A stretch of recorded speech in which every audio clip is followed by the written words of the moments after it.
एक समय की बात है। एक नगर में एक न्यायप्रिय राजा रहता था, जिसके शासन में लोग सुखी और निडर जीवन जीते थे। एक दिन नगर में एक विद्वान संत आए, जिनकी ख्याति दूर दूर तक फैली थी। राजा स्वयं उनके पास गया और विनम्रता से उन्हें अपने महल में आने का निमंत्रण दिया। संत की सेवा में राजा ने कोई कसर नहीं छोड़ी। फल, जल और आदर से उन्होंने संत का सत्कार किया। राजा की श्रद्धा देखकर संत प्रसन्न हुए और जाते समय उन्होंने राजा को एक छोटा सा सुनहरा ताबीज दिया।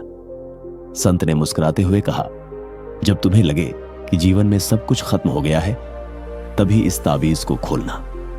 राजा ने ताबीज को गले में पहन लिया और जीवन अपनी चाल चलने लगा। कुछ समय बाद अचानक राज्य पर शत्रुओं ने आक्रमण कर दिया। युद्ध भयंकर था।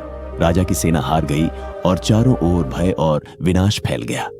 प्राण बचाने के लिए राजा जंगल की ओर भागा और एक गहरी गुफा में छिप गया। बाहर दुश्मनों के कदमों की आवाज गूंज रही थी।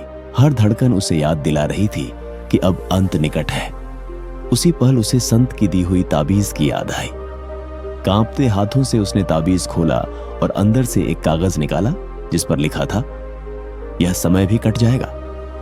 इन 4 शब्दों ने जैसे उसके भीतर बुझी हुई उम्मीद को फिर से जला दिया।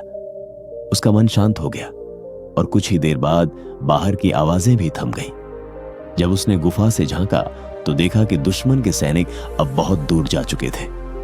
सुबह की पहली किरण के साथ राजा अपने राज्य की ओर लौट पड़ा, थका हुआ लेकिन भीतर से मजबूत।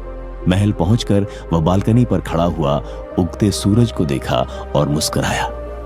अब उसे समझ आ चुका था कि चाहे वक्त कितना भी कठिन क्यों ना हो, हर अंधेरी रात के बाद एक नया सवेरा जरूर आता है।